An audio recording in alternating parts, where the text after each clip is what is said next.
சாப்பிட்டா உங்களோட சாப்பாடு பிள்ளையத்துக்கு ஏதோ புழு உள்ள இறைச்சியை கொண்டு வந்துட்டான் இருக்கலாம் அவங்க கொண்டு வருவாங்க சில VHI அவற்ற கடை வாசலில் தான் கதிரியை போட்டுட்டு இருக்கணுமோ இல்லை நான் கேட்குறேன் இலங்கையில் ஒரே ஒரு உத்தியோகம் மட்டும்தான் எந்தவித ட்ரைனிங்கும் இல்லாமல் வந்து எல்லாம் அறந்துறாக்குறது என்னது சாப்பாடு கடை உங்களுக்கும் கூட தொழிலை பற்றி கதைச்சா உங்களுக்கு கிட்டத்தட்ட உங்களோட மனசியை பற்றி கதைக்கிற மாதிரி கோபம் வரும் இல்லையா புழு வருது அது வருது இது வருதுன்றெல்லாம் நிறைய வீடியோக்கள் கனவே போடினோம் சரி முதலாவது PHன்ற வேலையை பற்றி பார்ப்போம் அதுக்கு பிறகு தான் அவர் போய் இந்த புழுக்கள் எல்லாமே வருதுங்க நமக்கு எத்தனை மாணவர்களுக்கு தடுப்பூசி போடுறோம் எத்தனை மாணவர்கள் ரிவரல் அனுப்பி கண்ணாடி போட பண்ணியிருக்கிறோம் எத்தனை மாணவர்களுக்கு மேமர் இருக்கிறத சுகாதார வைத்திய அதிகாரி கண்டுபிடிச்சி அது PHI தான் அது இந்த ஃபாலோஅப் எல்லாம் பார்த்து ஒரு ஆள் மனநோயாளியாக இருக்கிறார் அவர் ஹாஸ்பிட்டல் போகிறார் இல்லைன்னு சொன்னால் யார் போகிறது எல்லாம் அவன் அங்கே கொட்டன் பொல்லுகளோட படுத்திருப்பான் நோயாளி போலீஸ் அதிகாரிகள் கூட பயப்படுவேன் நான் டீல் பண்ணியிருக்கேன் இன்னிடத்துல நிருபன் ஒரு கல்யாண வீட்டில் சாப்பிட்டவே 7 பேருக்கு திடீரென ஃபுட் பாய்சனிங் ஆகிட்டு விட்டான் ஓடி வாங்கணும் அங்கே போவோம் அங்கே சந்தியில் ஒரு பிரபல சந்தியில் இருக்கிற 7-8 கடையை பிடிச்சி இது மூடி விட்டாங்க எல்லாம்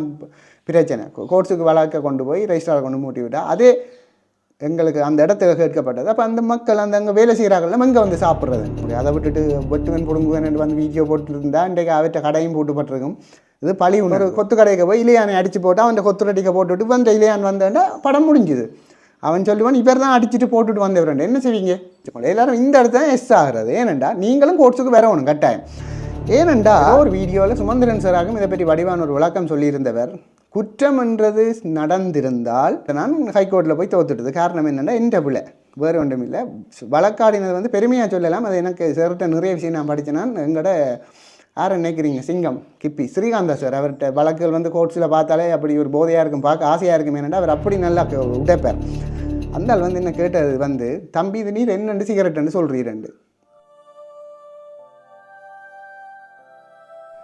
வணக்கம் மக்களே இந்த காணொளி ஒரு மிக முக்கியமான ஒரு காணொளி ஒரு முக்கியமான விஷயத்தை பற்றி சொல்ல போகிறேன் இந்த சாப்பாடு கடை பிரச்சனைகள் சாப்பாடு கடையில் போனால் அப்படி கிடக்கு இப்படி கிடக்கு புழு வருது சில பேருக்கு பழைய சாப்பாடை கொடுக்கணும் ஸோ இதை என்ன மாதிரி டீல் பண்ணுறது PHI ஆக்கள் ஒழுங்காக வேலை செய்கிறேலையோ அப்படி இப்படின்ட்டு நிறைய பேர் கொமெண்ட் அடிக்கிறத நான் பார்த்துருந்தேன் இந்த சமூக வலைத்தளங்களில் பார்த்துருந்தேன் அதுக்கு முன்னே இப்போ வந்து ஃபேமஸ் ஆகிறேன்டா நிறைய காரணங்கள் இருக்குது நிறைய வழியால் ஃபேமஸ் ஆகலாம் ஆனால் இனியில்லைன்ற ஒரு சிம்பிள் வழி என்னென்னு ஃபேமஸ் ஆகலாம் நல்ல படிப்பில் ஒரு நல்ல டொப்பாக வந்தால் ஃபேமஸ் ஆகலாம் விளையாட்டில் ஒரு டொப்பாக வந்தால் ஃபேமஸ் ஆகலாம் ஒரு போட்டி பாட்டு போட்டி அப்படி இப்படின்னு நிறைய விஷயமாக ஃபேமஸ் ஆகலாம் இன்னும் ஒரு விதமாக ஃபேமஸ் ஆகலாம் யாரையும் பற்றி விமர்சித்தா யாரையும் பேசினா எல்லாரும் பாதிக்கப்பட்ட ஒரு விஷயத்தை பற்றி கதைச்சா ஃபேமஸ் ஆகி இன்னும் அடுத்த கட்டத்துக்கும் போகலாம் இப்படியெல்லாம் நடந்திருக்குது கணக்கெல்லாம் செய்யலாம் ஸோ என்னண்டா இப்போ நீங்கள் ஒரு டாக்டர் ரெண்டு வைப்போம் இந்த காணொலியை பார்க்குற நீங்கள் ஒரு டாக்டர் அல்லது நீங்கள் ஒரு கணக்காளர் அக்கௌண்டன்ட் அல்லது நீங்கள் ஒரு ரியல் எஸ்டேட் பிஸ்னஸ் செய்கிறீங்களேன்னு வைப்போம் உங்களுக்கும் உங்களோட தொழிலை பற்றி கதைச்சா உங்களுக்கு கிட்டத்தட்ட உங்களோட மனசியை பற்றி கதைக்கிற மாதிரி கோபம் வரும் இல்லையா ஸோ சிலர் பொது வழியில் சில விஷயங்களை கதை கேட்க எப்படி கதைக்க வேணுமென்று யோசிக்க வேணும் அது என்ன பதவி நிலையில் இருந்தாலும் அதை எப்படி கையாள வேணுமென்று யோசிக்கணும் நேரடியாக விஷயத்துக்கு வரேன் இந்த சாப்பாடு கடைகளுக்குள்ள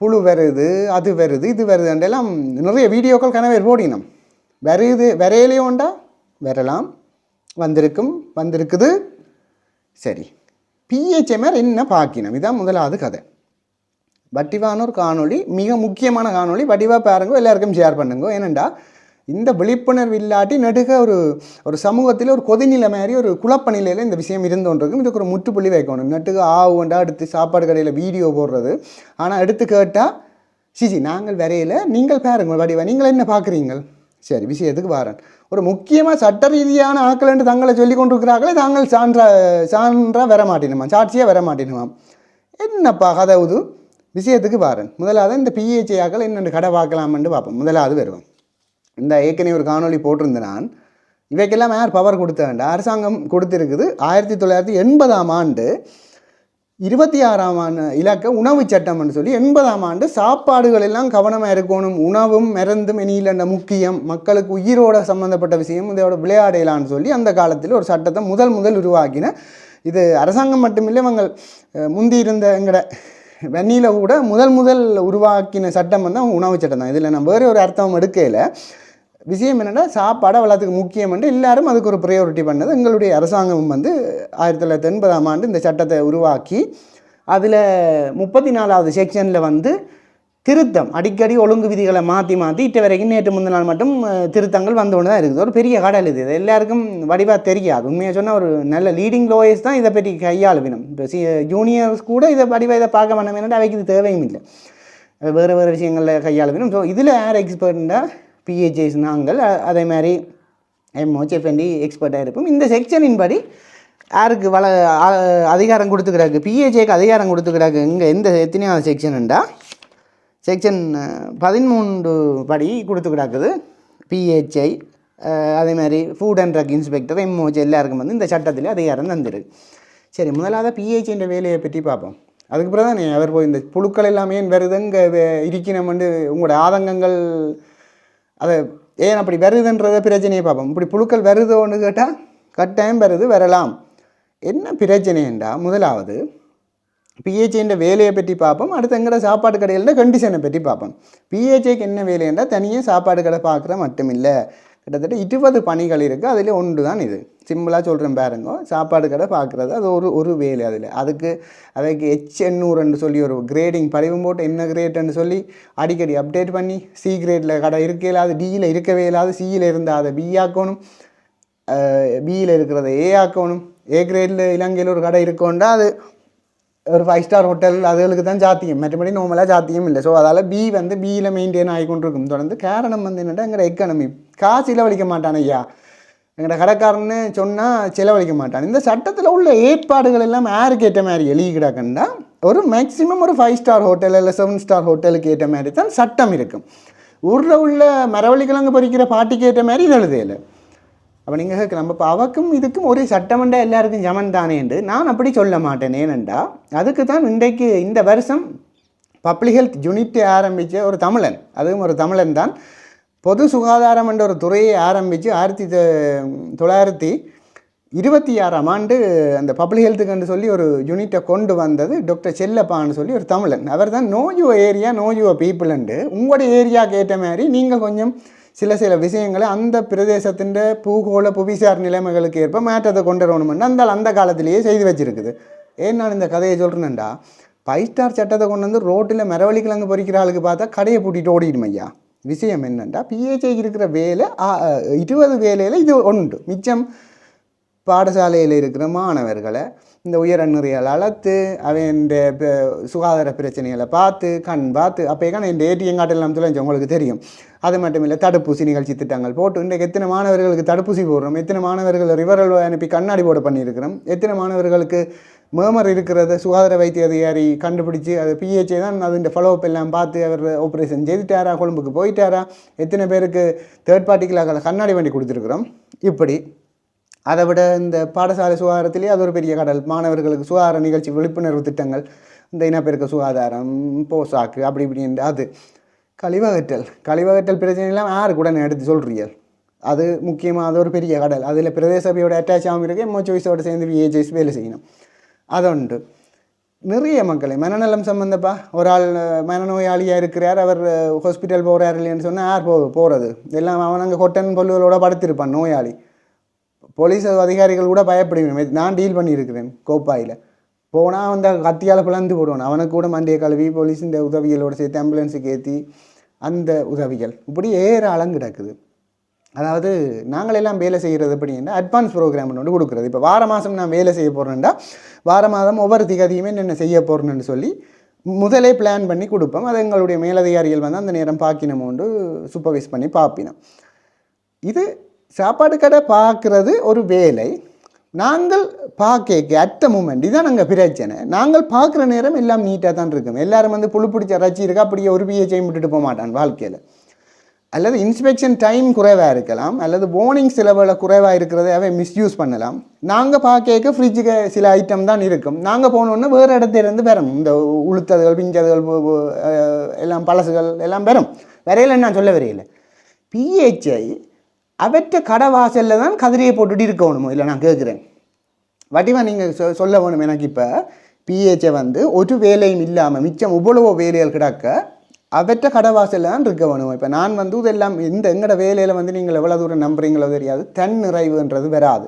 ஒரு ஹாஸ்பிட்டலில் ஒரு நோயாளியை ட்ரீட் பண்ணிட்டு போனால் கும்பிட்டுட்டு போவார். எங்களோட அப்பா வந்து நர்ஸாக வேலை செய்தார். அவர் சும்மா நக்கல் அடிப்பார், இந்த மாதிரி தம்பி இறைச்சியல் வேண்டலாமோன்னு சும்மா நக்கல் அடிப்பார். என்ன பிரச்சனைண்டா அவர்களுடைய வேலையில் வந்து தன் நிறைவு. அவர் நோயாளி காயத்தோட வர்றார், மாறி போனால் கும்பிட்டுட்டு போவார். எங்களோட வேலையில் வந்து நிறைய வேலைகளை கையாள வேண்டியிருக்கும். இப்போ நான் உதாரணத்துக்கு பாடசாலை சுகாதாரத்தில் ஒரு பிள்ளைன்ற உயரம் நிறைய அளந்து கொண்டிக்கிறேன். கோல் வரம் திடீரென இன்னிடத்த வந்து ஒரு மாடு செத்து போய் கிடக்குதாம்.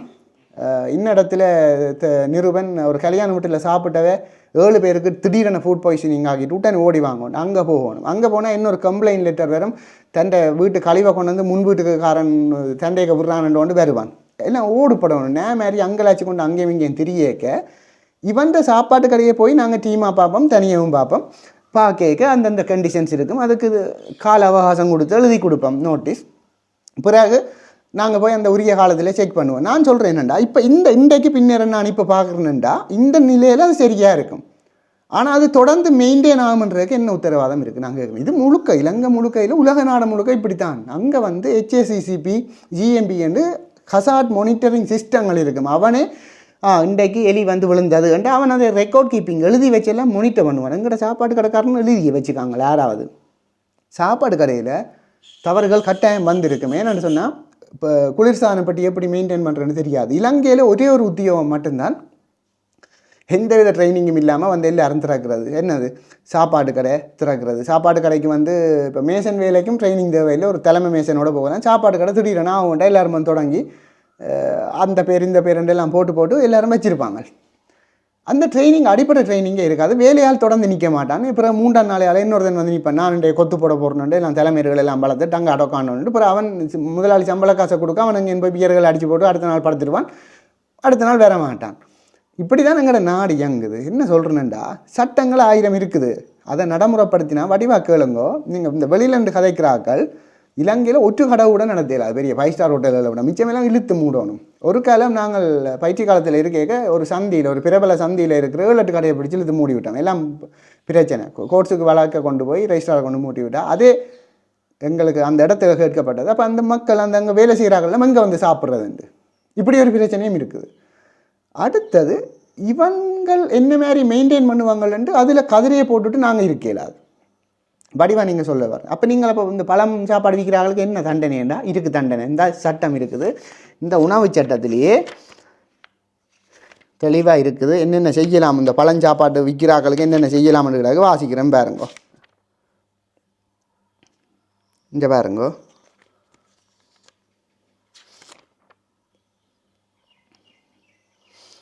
இந்த செக்ஷனுன்ற 14ஆவதுல கிடக்குது.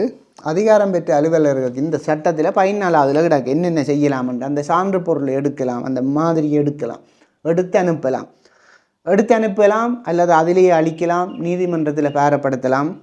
இனித்தான் ஒரு முக்கியமான விஷயத்துக்கு வரேன். இந்த வீடியோ போடுற ஆக்கள் எல்லாரையும் பார்த்தீங்களா பாதிக்கப்பட்டவையும் தான் எனக்கு ஒரு டவுட் வருது. அதையும் தாண்டி வேறு ஏதாவது பிரபலமடைய எதிர்பார்க்கணும் உண்டு. ஏனெண்டா நீங்கள் நிறைய விஷயம் தெரிஞ்ச மாதிரி எல்லாரும் கதைக்கிறீங்கள். முதலாவது சாட்சியை நீங்கள் தான். நீங்கள் வாங்கலாம் பல கொண்டு போடுவோம். அப்போ உடனே எல்லாரும் சொல்கிறதே நீங்கள் பார்த்துக்கலாம் தானே. நீங்கள் கடையை பார்த்தே இப்படி பிரச்சனை உண்டு. திருப்பவும் சொல்கிறேன், 24 மணி நேரம் கதிரையை போட்டுட்டு அதில் இருக்கிற வேலை யாருடைய இதுவும் இல்லை. போலீஸ் எல்லாம் வந்து ஒரு இடத்த தவறு நடக்குதுன்னா 24 மணி நேரம் போய் அதிலே இருக்கிறான். அப்படி என்ன வீதியில எல்லாம் ஆக்சிடென்ட்ஸ் எல்லாம் வராதே. என்ன ரோட்டு நீளத்துக்கு அதே வேலையாக நிற்கிறதா? 10,000 மக்களுக்கு ஒரு பிஹெச்ஐ வடிவம் அமைச்சிருங்க. ஒரு ஜிஎஸ் ஏரியாவுக்கு ஒரு பிஹெச்ஐ அல்ல, 10,000 பேருக்கு ஒரு பிஹெச்ஐ. 10,000 மக்களுக்கு தான் தனியொரு ஆள் வந்து நின்று சேவையாற்ற வேணும். 10,000 பேர் எங்கே கிட்டத்தட்ட 4-5 ஜிஎன் டிவிஷனை ஒரு பிஹெச்ஐ கவர் பண்ணும். பாவம் அந்த வெயிலுகளுக்கு மோட்டர் சைக்கிள் ஓடிக்கொண்டு தெரியும். இந்த தன்னிறைவு வராதுன்று தான் நான் இப்போ போய் ஹாஸ்பிட்டலில் வேலை செய்கிறேன். ஏன் வேலை செய்கிறேன்டா, அங்கே நோயாளிகள் வருவார்கள், அவர்களுக்கு ட்ரீட் பண்ணினா அவர்கள் சந்தோஷப்படுவார்கள், எனக்கும் அதில் ஒரு இன்பம் கிடைக்கும், சரியான ரிலாக்ஸேஷன் தான். நான் இப்போ இந்த ஏரியாவில் வேலை செய்கிறத விட்டுட்டே போனேன். இது ஒவ்வொரு ஆளும் ஏன்டா வந்துட்டோம்னு வேலை செய்கிறத தவிர மக்கள் வந்து ஒரு காலமும் நல்லது சொல்கிறது. எங்களையோ ஜிஎஸ்ஆக்களையோ ஒரு காலமும் நல்லதே சொல்லாதுகள். ஏனெண்டா மற்றவன் வர்ற பிள்ளைக்கு நாங்கள் பிரச்சனை ஆகணும் அப்படின்ட்டு அவன் வாசலிலோ கதிரியை போட்டுட்டு இருக்கணும். அவர்களுக்கு தண்டிக்க தான் வேணும், கட்டாயம் மாற்று கருத்திடம் இல்லை. இந்த செக்ஷனின் படி எல்லாம் தண்டிக்க தான் வேணும். 14 அதிகாரங்கள் இருக்குது, 15 என்னென்ன செய்யலாம்னு கிடக்குது. சொல்கிறேன் கேளுங்க. எந்த ஒரு பொருள் தொடர்பாக ஒரு தவறு இழைக்கப்பட்டதோ அப்பொருளானது சட்டத்தின் கீழ் அதிகாரம் பெற்ற அலுவலர் ஒருவரால், அதாவது அந்த யாருக்கு அதிகாரம் கொடுத்தோன்னு சொன்னால் அந்த முதல் பிஹெச்ஐயும் செய்யலாம். அந்த ஏற்பாடுகள் மீறப்பட்டுள்ளதை அறியப்பட்டால் பாருங்க வடிவாக்கு சொல்லலாம்.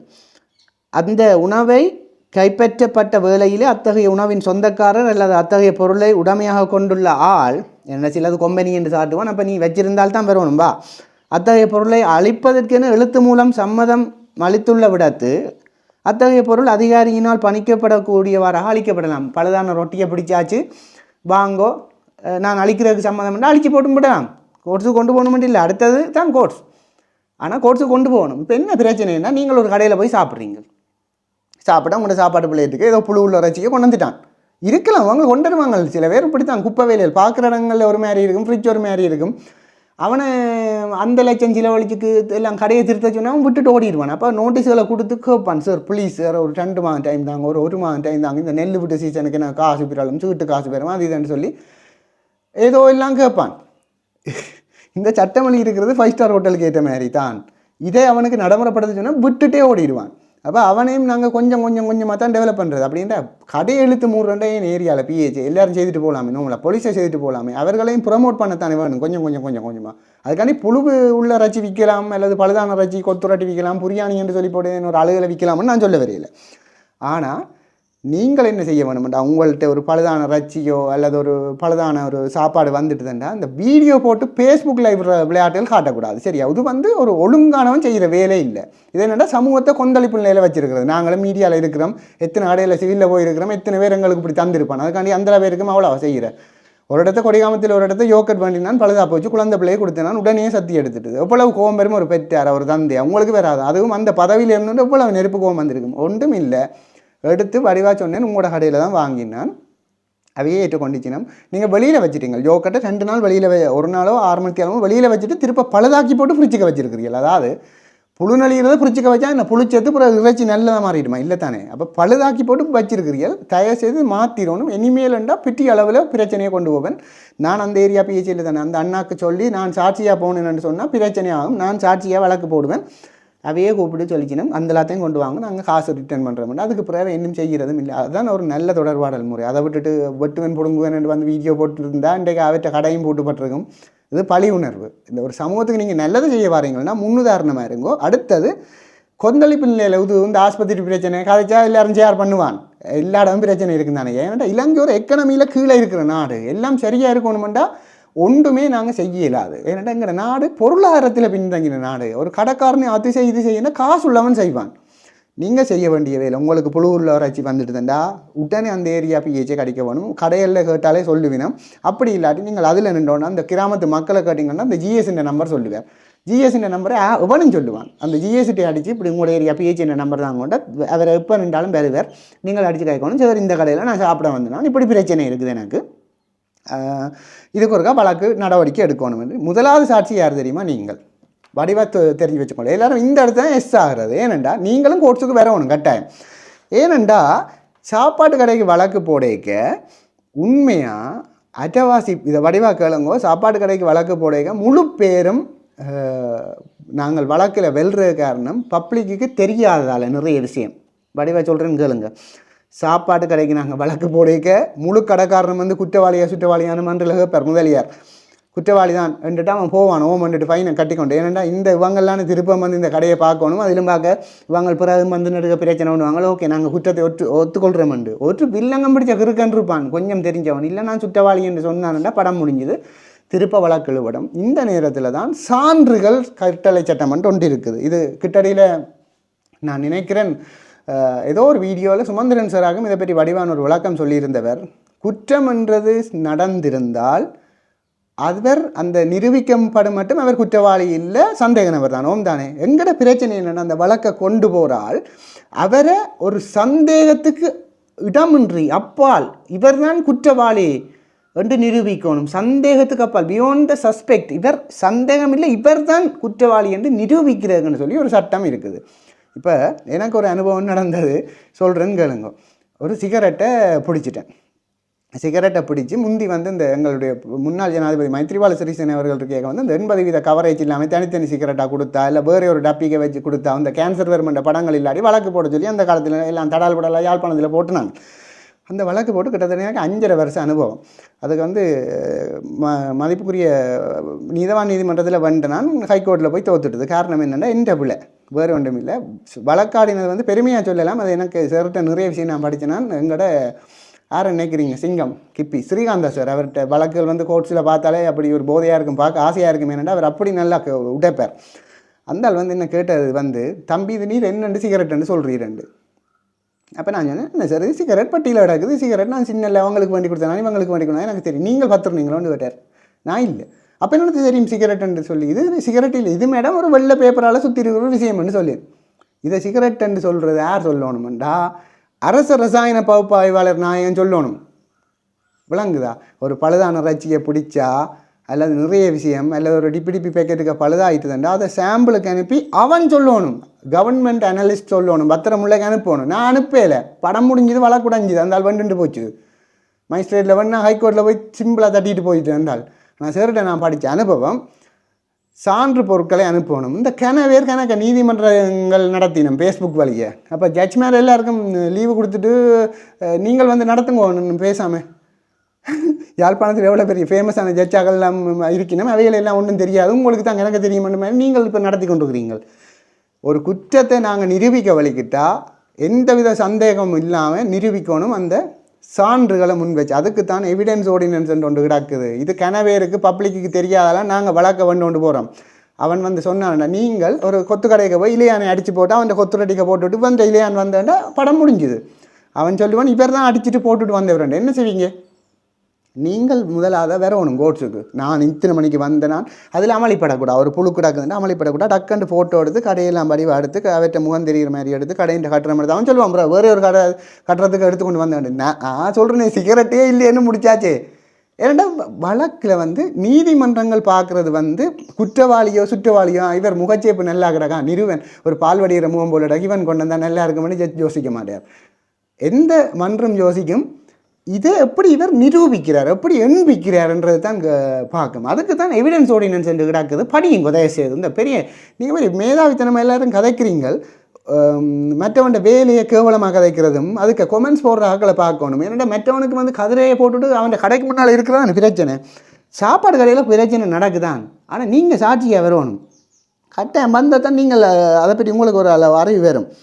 சான்றுகள் சட்டத்தை பற்றி சொல்கிறேன் மக்களை வடிவாக கவனிங்க. யாராவது லோ படிக்கிறார்கள்னாலும் உங்களுக்கு இது பிரயோசனமாக இருக்கும். பேன் விசரன் மாதிரி எல்லாரோடையும் வந்து கதை கூட சரியா லோ தெரியாமல் ஒன்றும் தெரியாமல் நாங்கள் இவ்வளோ காலம் யூனிஃபார்ம் போட்டு கொண்டு தெரிகிறோம். வடிவாக நீங்கள் முதலாவது சாட்சி நீங்கள்லாம் நீங்கள் வரணும். ஆனால் இல்லை நாங்கள் வர மாட்டோமே, நீங்கள் வடிவாக பார்க்கலாம் தானே கடையே. அந்த நேரம் ஒழுங்காக இருந்திருக்கும் ஐயா. அப்புறம் எங்கள் கடகத்துக்கு வச்சுட்டா உங்களை வந்து பிரிச்சுக்க வச்சிருப்பான். எல்லாத்துக்கும் விளக்கம் சொல்கிறேன்னு கேளுங்க. இலங்கையின் சான்றுகள் கட்டளை சட்டம் என்றது நீதிமன்றங்களில் எந்த வகையான சான்றுகள் ஏற்கப்பட வேண்டும், எப்படி மதிப்பிடப்பட வேண்டும் என்பதை கட்டுப்படுத்துகின்ற ஒரு சட்டம். எல்லாத்தையும் சான்று என்று சொல்லிடாது. முந்தியெல்லாம் ஃபோன் ரெக்கார்டிங் அதுகள் ஒன்றும் எவிடன்ஸில் இல்லை. இப்போ இதில் சேர்த்துருக்கு, அவையும் அமெண்ட்மெண்ட் விட்டுருது. இப்போ வாட்ஸ்அப்பில் வந்து எனக்கு ஒரு ஆள் தூசணத்தால் வேசி போட்டாருன்னா நான் ஸ்க்ரீன்ஷாட்டை தானே கொண்டு போகலாம். அது எண்பிக்கணும் கவர்மெண்ட்டுக்கு, நீதிமன்றத்துக்கு. கவர்மெண்ட்டுக்கு என்ன நீதிமன்றத்துக்கு. சான்று என்றால் என்னென்றா, சான்று என்பது நீதிமன்றத்தில் ஒரு விஷயத்தை உண்மையாக்க அல்லது மறுக்க பயன்படும். ஒன்று உண்மை என்றெல்லாம் அல்லது மறுக்க இல்லை, இதன்படி இவர் பொய் சொல்கிறாருன்னு முடிக்கலாம். வாய்ச்சான்று இருக்குது, ஓரல் எவிடன்ஸ், உதாரணம் கண்கண்ட சாட்சி. அடுத்து ஆவண சான்று இருக்குது, டாக்குமெண்ட்ரி. அடுத்தது எழுத்து அல்லது பதிவு செய்யப்பட்ட சான்றுகள், ஒப்பந்தங்கள், சான்றிதழ்கள், இதெல்லாம் சான்று தான். மற்ற தொடர்புடைய உண்மைகளை சொல்ல வேணும். அதாவது ரெலவென்ட் ஃபேக்ட்ஸ் என்று இருக்குது. சட்டத்தின் ஒரு வழக்கின் தீர்ப்பை பாதிக்கும் உண்மைகள் மட்டுமே சான்றாக ஏற்றுக்கொள்ளப்படும். சும்மா எல்லாத்தையும் கொண்டு போயிடாது, அதோட தொடர்பானதே இருக்கணும். இப்போ உதாரணமாக நான் சொல்கிறேன், போட்டில் கஞ்சா வருது, நேவி போலீஸ் எல்லாம் போய் பிடிச்சிட்டினா உடனே என்ன தெரியுமா செய்வினம், அங்கே பிடிச்சா நூல் பந்துகள், பேக்குகள், ப்ரௌன் பேக்குகள், கஞ்சா எல்லாம் கிடக்குது. நெருப்பட்டியை கூட அவங்க பத்திரமுலைக்கு அனுப்புவாங்க போலீஸ். இதில் போலீஸ் அதிகாரிகள் நிறைய பேர் தமிழாக்கள் பார்த்துருப்பீங்க. நூல் பந்து, ப்ரௌன் பேக் எல்லாம் அதை நூல் பந்துன்ட்டு நான் சொல்லல, அது இது நெருப்பட்டின்னு எனக்கு பார்க்க தெரியும். இதை காட்டி இதுவும் அதுக்கு கிடக்குதுண்டா, இது வீடியோ எடுக்க பயன்படுற உபகரணம்னு சொல்லி அனுப்பி இதை பத்திரமுள்ள தான் சொல்லணும். நாங்கள் பார்த்துட்டு சொல்லல, அதாவது அனுப்ப வேணுமென்று இருக்குதுண்டா அந்த சட்டத்தில். நாட்டு ஆக்டில் இருக்குது, புகையிலை டொபாக்கோ ஆக்டில் இருக்குது தெளிவாக. சான்று அனுப்பு, நீ கோர்ட்ஸுக்கு பிடிச்சா மஸ்டண்டு கிடக்காதில்ல. நான் சொன்னேன் நின்று இது சின்ன எல்லாருக்கும் தெரியும் தானே என்ன சார் சொன்னார், மஸ்டண்டு கிடக்கு தம்பி, நீர் படிவாக படிக்கும் போயேன்னு சொல்லி அந்த ஆள் வந்துட்டு போயிட்டுது. சரியா, கோர்ட்ஸுகளுக்கு மழைக்காது ஒதுங்கி இருக்கணும். சும்மா வெளியில் நின்று ஃபேஸ்புக்கில் வீடியோ விட்டு கொண்டு இருக்கக்கூடாது. சரியா 170 வழக்கு போட்ட அனுபவம் எனக்கு. அதை விட எத்தனை மனத்தியாலும் நான் கோர்ட்ஸுக்கு இருந்திருப்பேன். நான் வழக்கு முடிஞ்சாலும் இருந்து படிப்பேன். என்ன வழக்குனாலும் என்ன நடக்குதுன்னு பார்ப்பேன். போய் இருங்கோ தயவுசெய்து. இந்த ஃபேஸ்புக்கில் இருந்து நீங்கள் எல்லாரும் ரிப்போர்ட்டர் வேலை பார்க்குறத விட்டுட்டு எவிடன்ஸ் ஆர்டினன்ஸ் என்னென்னு படியுங்க. முதலாவது சனம் சட்டம் தெரியாமல் ஓமன்ட்டு போகுதுன்றோன்னு நிறைய விஷயங்கள் இருக்குது. டிராஃபிக் போலீஸுக்கே சில பேர் கணக்கு சட்டம் கதைக்கிறவன் இருப்பான். ஒரு சைட்டில் நின்று மற்ற சைட்டுக்கு வந்த நீங்கள் அதுண்டு ஒருக்கா நான் நினைக்கிறேன் எல்லாம் சொல்லு சுகாஷ் லோயராகும் நல்ல வட்டிவா அவர் அந்த இதை கையாண்டவர் நல்ல வட்டிவா விட்டாச்சார். எல்லாம் படிங்க இருந்து சும்மா 1000 கதை கதைப்பிங்க வெளியில இருந்து சிம்பிளாக சான்றுகள் கட்டளை சட்டத்தை வச்சு உடைக்கலாம். கடைக்காரன்ட்டு நாங்கள் சும்மா பலதான கொத்துரட்டியா அறா ஏரியா தூக்கு உறவேக ஓடன்னு ஃபோட்டோ எடுத்து போட்டு கொண்டு போனால் சரிக்கே முறையாக நாள்கிட்ட ஆப்பிட்டீங்களேன்னா நீங்கள் கணக்க விஷயம் மக்களே. சும்மா அதில் நின்று நீங்கள் வரணும். முதலாவது நாங்கள் வர மாட்டேன், நீ போய் கடையை பேரணும், இந்த விளையாட்டு சரி வேற நீங்கள் தானே சாட்சி. அவன் சொல்லுவான் என்னட்ட ஒரு தடவை வேண்டவே இல்லைன்னா இங்கே போகிறது அவன் கூரைகளால் தூசு விடாக்கன்னுட்டு சும்மா இல்லாத சாட்டை போட்டு வழக்களி கொண்டு போகிறது. அந்த நேரம் புழு வந்ததுண்டா அது உங்களோட கடைக்காக வந்து இன்ஸ்பெக்ஷன் செய்து உங்களோட ஃப்ரிட்ஜை திறந்து அதே தான் இதுக்கு இருக்குது என்று சொல்லி நிரூபிக்கணும். நான் இது ஊரில் உள்ள பாவியல் ஈடுபடும். ஒரு பெரிய கம்பெனிக்கு நாங்கள் வழக்கு போட்டோம், ஒரு பல்தேசிய கம்பெனிக்கு வழக்கு போட்டால் அவன் ஓமண்டு பெறுவானே நல்லா விட்டான். அவர் 2 ஒன்று வாப்பம்னு சொல்லிட்டு 5 லட்சம் கட்டி இறக்குவான் ஒரு லோயரை. ஓமண்டு வானா ஒரு பெரிய ஒரு சோடா கம்பெனிக்கு நடுவில் பள்ளி விழுந்துட்டுன்னு சொல்லுவான். அவன் சொல்லுவான் எந்த கம்பெனிலெல்லாம் சரியாக தான் அனுப்பினா இந்த கடைக்காரன் தான் ஏதோ இடையில அடிச்சு போட்டான்ட்டு. அது நீங்கள் போத்தில் உடைச்சி விட்டீங்களேன்றாலே படம் முடிஞ்சு தெரியுமா உங்களுக்கு எத்தனை பேருக்கு. அவன் சொல்லுவான் போத்தில் உடைச்சி கிடக்குது நாங்கள் கேஸ் எல்லாம் ஃபில் பண்ணி தான் அனுப்பினாங்க. இது இடையில எடுத்து பள்ளியை விட்டுட்டு திருப்ப பூட்டி இருக்கணுமெண்டு உடைக்க முன்னமே. இது உங்களுக்கு நல்ல அனுபவம். ஒரு பொருளை உடைக்க அன்றைக்கு தம்பி ஒரு ஆள் ஒரு பெரிய பால் பேக்கெட் உண்டு என்னென்று விளங்கு தானே இலங்கையில் இருக்கிற ஒரு லீடிங்கான பால் பேக்கெட் உண்டு எனக்கு அனுப்பி கிடந்து. நான் அந்த மெசேஜை பார்த்துட்டு ரிப்ளை பண்ணல. ஏனண்டா அது மேலால் வெட்டிக்காச்சு. அவன் லோயர் சொல்லுவான் வெட்டி போட்டு கிடக்கண்டு. நீங்கள் அப்படியே வச்சு தான் சில விஷயங்களை பார்க்கலாம். அல்லது நிறைய எவிடன்ஸுகளை அதுக்குள்ளே கலெக்ட் பண்ணணும். உடனே அந்த நீங்கள் குடிக்கேக்க அப்படி வருதுண்டா உடனே பிஹெச்ஐ கடிச்சு அவருக்கு முன்னால் அவர் இன்னும் ஒரு 2 பேரை கூட்டிக் கொண்டு வரணும். சாட்சியாக ஏற்றுக்கொள்ளக்கூடிய சான்றுகள் என்று கணக்கு இருக்குது. நிரூபண சுமை பேர்டன் ஆஃப் ப்ரூஃப் வழக்கை தொடங்கும் நபருக்கே குற்றமல்ல உரிமையை நிரூபிக்கும் பொறுப்புள்ளது. நீங்களாம் வழக்கு போடுறீங்க, நீங்கள் எங்களுக்கு சொல்கிறீங்களா நீங்கள் தான் சாட்சி, நீங்கள் தான் வாங்க முதலாவது நீங்கள் தான் சொல்லணும். நான் இந்த இடத்த நின்று நான் காசு கொடுத்துட்டு சௌரங்களோட காய்ச்சி போன பார்த்தோன்னைக்கு ஒரு கொத்தை கொண்டு வந்து மேசையில் வச்சார். நான் முதலாவது ஒரு சாப்பிட்டேன், முதல் வெங்காயம் சாப்பிட்டேன், அப்புறம் அடுத்த வேவிக்கேக்க புழு வந்துடுதுன்னு சொல்லணும். ஃபேஸ்புக்கில் வீடியோ போடக்கூடாது. ஃபேஸ்புக்கில் வீடியோ போட்டு ஒரு சேர்த்து பிரயோசனம் இல்லை. 60 பேர் ஷேர் பண்ணுவான், திட்டுவான் மற்றவன் தொழிலை. இப்போ எல்லா தொழிலையும் எல்லா பக்கமும் இருக்குது. நல்லவனும் இருப்பான், கெட்டவனும் இருப்பான். அதுக்காண்டி நல்லவன் மேலும் பாதிக்கிற மாதிரி நீங்கள் நடந்து கொள்ளக்கூடாது. சரி, அதில் சம்மந்தம் இல்லாமல் வேறு அந்த தொழிலோட வேறு ஒரு துறையில் வேலை செய்கிறவன் இருப்பான். அவங்களுக்கெல்லாம் கேடாமில்லை. இப்போ ஒரு மனுஷி மாதிரி இல்லை தொழில் சும்மா கதைக்கிறது. அதில் இப்போ பார்க்கலன்னு திருப்பங்க இருக்கிறது அதில் கதிரையை போட்டுட்ருக்கிறதா வேலை. சாட்சி யாரும் அளிக்கலாம். சில விதிவிலக்குகள் தவிர நேரடி சாட்சி மறைமுக சாட்சி என்றெல்லாம் இருக்குது. நான் தேவையண்டா இந்த விஷயங்களை இந்த எவிடன்ஸ் ஆர்டினன்ஸிൻ്റെ சுருக்கத்தை முதலாவது கொமெண்டில் பின் பண்ணி விடுறேன்னு ஒருக்கா வாசிங்கோ எல்லாரும். எவிடன்ஸ் ஆர்டினன்ஸிൻ്റെ சுருக்கத்தை எழுதி விடுறேன். ஒப்புதல் என்றெல்லாம் இருக்குது. ஒப்புதல் வாக்கு மூலம், கருத்து சான்று, முன்னறிகுறிகள், அதேமாதிரி கணக்கு இதில் இப்போ அப்டேஷன் இருக்குது. சில ஃபோன் ரெக்கார்டிங்ஸ் வீடியோக்கள் அதுகளை கூட சேர்க்கலாம்ண்டு. முதன்மை சான்று, செகண்டரி எவிடன்ஸ் ஆர்டினன்ஸ் போலீஸுக்கு நல்லா தெரியும். அவங்க பாட்டிவா எல்லாம் அனுப்பி எடுத்து வச்சுருப்பாங்க. வாழண்டாலும் அது அங்கே தான் அனுப்புவாங்க. இப்போ ஒரு வாழ்வெட்டு சம்பவத்தில் ஒரு ஆள் பிடிச்சாச்சுன்னா அந்த வாழை அவன் அங்கே அனுப்பி இது வாழன்னு சொல்லுவான். எல்லாத்தையும் நான் சொல்லலாது வாழண்டு பார்க்க தெரியுமா, நான் சொல்லலாது. அப்போ சிலது இப்போ இந்த அதிகாரம் ஒரு பவர்ஃபுல்லான அதிகாரம். இதில் எங்களுக்கு செக்ஷன் 28 நாங்கள் எங்களுக்கு ஒரு தரம் ஒன்றும் செய்யலாம். ஏனெண்டா 28 ஏதோ ஒரு மக்களோட நன்மை இல்லை, உயிர் சம்மந்தப்பட்ட விஷயம் இல்லை. அதால் பிஹெச்ஐக்கு கடும் பவர் ஒன்று கொடுத்துக்கிறாங்க. இதில் என்னென்னா செக்ஷன் 28 சொல்லி கிடக்குது. நான் வழக்கு போடுறேன்னு கடைக்காரன் இவர் வேணுமென்று செய்கிறாருண்டு எனக்கு எதிராக வழக்கு போடலாம். இது இந்த சட்டத்துக்கு மாத்திரம்தான். இது எங்களுக்குள்ள அதிகாரங்களுக்கு இல்லை, வேறு போலீஸாக்களுக்கு இருக்க வேணும் தெரியல. இச்சட்டத்தின் கீழ் அல்லது அதன் கீழ் ஆக்கப்பட்டுள்ள ஏதேனும் ஒழுங்கு விதிகளின் கீழ் நல்லெண்ணத்துடன் செய்யப்பட்ட அல்லது செய்யப்பட்டதாக கொல்லப்பட்ட ஏதேனும் செயலுக்காக நான் அந்த ஆள் பாதிக்கப்பட்ட அந்த புழுவை சாப்பிட்டு அவருக்கு ஃபுட் பாய்சனிங் ஆக்கி அவர் செத்திருக்கலாம் மேடம் என்று நான் கோர்ட்ஸில் சொல்கிறதால அது ஒரு நல்லெண்ணம்ன்றதால ஒருவேளை அந்த வழக்கு தோத்துட்டாலும் அவர் சொல்ல இயலாது இவர் வேணுமென்று செய்து இவருக்கு வழக்கு போடுறோம்னு எங்களுக்கு எதிராக வழக்கு போட இயலாது. இது ஒரு நல்லெண்ணத்தோடு செய்யப்படுறதுக்காக எங்களுக்கு ஒரு பெரிய கவர், ஒரு இரும்பு அரண் இந்த உணவு சட்டத்தில். எல்லா இடமும் பிரச்சனை நடக்கு இல்லைன்னு நான் சொல்ல வரையில. நீங்கள் அணுகிற முறை தான் பிள்ளை, அதை தான் சொல்ல வரேன். இந்த இடத்த கடைக்காரருக்கு நான் ஒன்று முண்டு கொடுக்கல. அரைவாசி பேர் செய்கிறது குப்பை வேலை தான். என்னது கடையில் வந்து 1000 ரூபா போட்டால் 3000 ரூபா உழைக்கலாம். 3 போது தான் சிலவு, மிச்சம் வந்தெல்லாம் லாபம். எல்லாருக்கும் தெரியும், இது குழந்தை பிள்ளைக்கும் அநேகமான நாட்கள் நல்லதை கொடுக்குறேல. அது எங்கிட்ட நாட்டுண்ட சாபகடம்னு நான் யோசிக்கிறேன். ஏனண்டா நாட்டை நான் மதிக்கிறேன், நேசிக்கிறேன் நல்லாவே. ஆனால் எங்கிட்ட பொருளாதாரம் கூடினா தான் ஒரு மாவுளை பதிச்சு ஒரு கண்ணாடி ஆட்டிச்சு இதண்டு செய்யலாம். இப்போ ஒரு ரிங்ஸை கரைச்சி ஒரு பாதுகாப்பான தண்ணியில் விற்கிறான்டா, அவனுக்கு போய் கொஞ்சம் ரூல்ஸுகளை கூட்டினோன்னு அவன் தொழிலை விட்டுட்டு போகிறான்.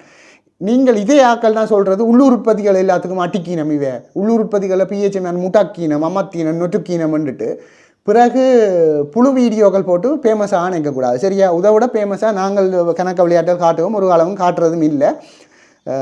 நீங்கள் பாதிக்கப்பட்டது உண்மை, அதில் எந்த வித மாற்றமும் இல்லை. ஆனால் நீங்கள் அணுகிற முறை தான் பிள்ளை. பாதிக்கப்பட்டது உண்மை மக்களே. ஆனால் நீங்கள் அணுகிற முறை என்னென்னா அந்த ஸ்பாட்டில் நின்று சார் நான் வரேன் கோட்ஸுக்கு, இவனுக்கு இன்றைக்கு நொட்டிக்கு தான் விடணும். அவனுக்கு நீங்கள் கடைக்காரனோட முண்டுப்பட்டு அடிபட்டு கடைசியாக அதெல்லாம் வழக்குகள் வேறு மாதிரி திரும்பிடும்.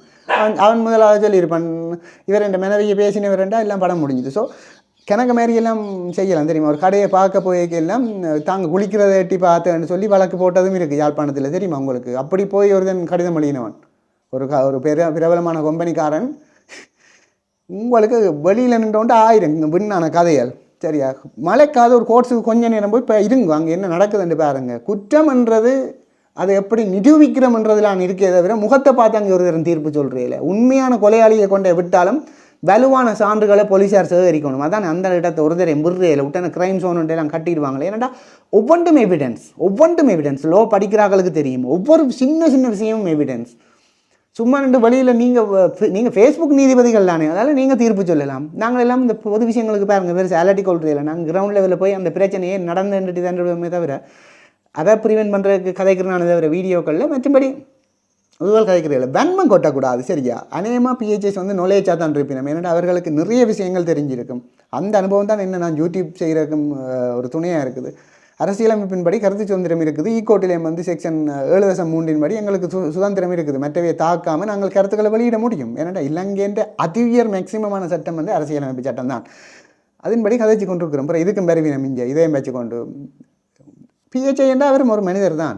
அவருக்கு ஒரு தனிப்பட்ட வாழ்க்கை இருக்குது.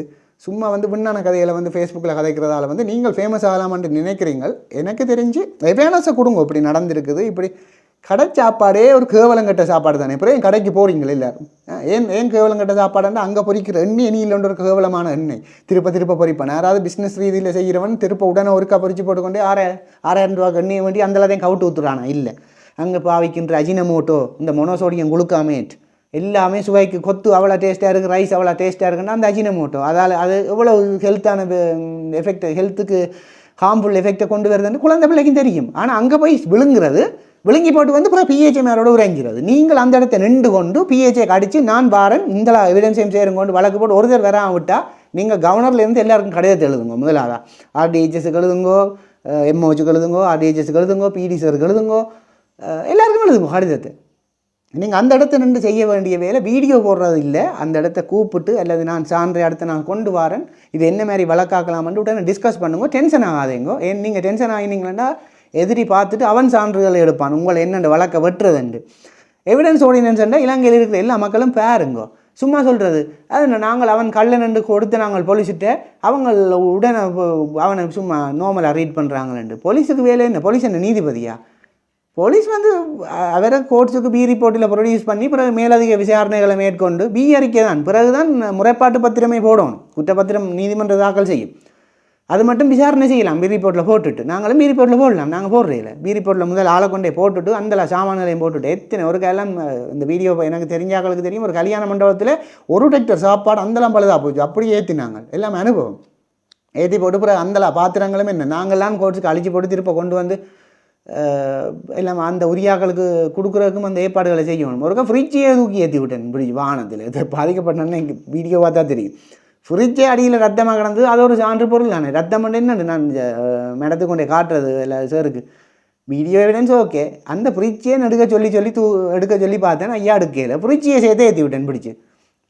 கிடந்தா தானே வில்லாங்க வந்து பிரதேச வியாக்கள் ஹெல்ப்போட தூக்கி கொண்டே ஏற்றினான். எவ்வளோ அனுபவத்தில் சொல்கிறோம். இது சான்று பொருட்கள்ன்றது முக்கியம். சும்மா வந்து வெளியில் காய்ச்சி கொண்டு, ஆனால் நீங்கள் இப்படி பார்க்கலாம் தானே, நாங்கள் வழக்குக்கு வர மாட்டோம். இது வந்து எஸ் ஆகிற விளையாட்டு. நீங்கள் வாங்க முதலாக, நீங்கள் தான் வரணும். நீங்கள் வந்தால் தான் வழக்கை தாக்கல் செய்யலாம். ஸோ இது வந்து இந்த காணொலி ஏற்ற மனதையுமே புண்படுத்துறதுக்காக நான் செய்யலை. ஒரு ஆதங்கமாக இருந்தது என்னென்னு சொன்னால், திருப்பம் சொல்கிறேன், மற்றவண்ட தொழிலை பற்றி கதை கேட்க கொஞ்சம் ஜோதிச்சு கதைக்கணும், மற்றவை கேட்டாகும். மற்றது எம்பதி, நான் அந்த நிலையில் இருந்தால், நான் என்ன பிஹெச்ஐ அல்லது இஎஸ்என்டா விவேகானந்தர் அப்படி அந்த ஊருக்கே எழுதி விடுறது, நீ இந்த ஊருக்கு இடந்து சாண்டு அவர் தந்த டியூட்டி டைம் முடிய வீட்டை வந்துடுவார். அதுக்கிடையில் இந்த பிக்காளி பயில்களை செய்தால் அந்தால் என்ன செய்கிறது ஐயா? நீங்கள் தானே வரணும் சான்று பொருட்களை கொண்டு, அதைத்தானே கோர்ட்ஸில் ப்ரூவ் பண்ணலாம். அவன் சொல்லுவான் இந்த கடைக்கு வரையிலேருந்து. நாங்கள் ஓகே பண்ண எப்போ சார்? அது போன மாதம் வடிவேல் சொன்ன மாரி. அவன் சொல்லுவான் தான் வேற ஒரு தரமே வரையிலே அஞ்சு நீ இதை கற்பனையில் நித்திரன்ட்டு மனசியோட பிரச்சனையில் ஒழும்பி வரேன் மாதிரி அவன் பார்ப்பான். ஸோ சான்று பொருள் மிக முக்கியமான ஒரு விஷயத்தை சொல்லி தந்திருக்கேன் இந்த சொசைட்டிக்கு. கடைக்காரர் நல்லமென்னு நான் சொல்ல வரையில. கடை சாப்பாடே பொதுவாக கூடாதான், சாப்பிடக்கூடாதான்டா சாப்பிடலாம் கிடக்கிட நடுக சாப்பிட்றது ஹெல்த் எஃபெக்டாக கொண்டு வரும். எல்லா கடையும் இல்லை, பாரம்பரிய உணவகம்னு சொல்லி நல்லா நடத்துகிறாக்கள் நிறைய பேர் இருக்குது. ஒரு சிலர் பிள்ளையானாக்கள் தான்.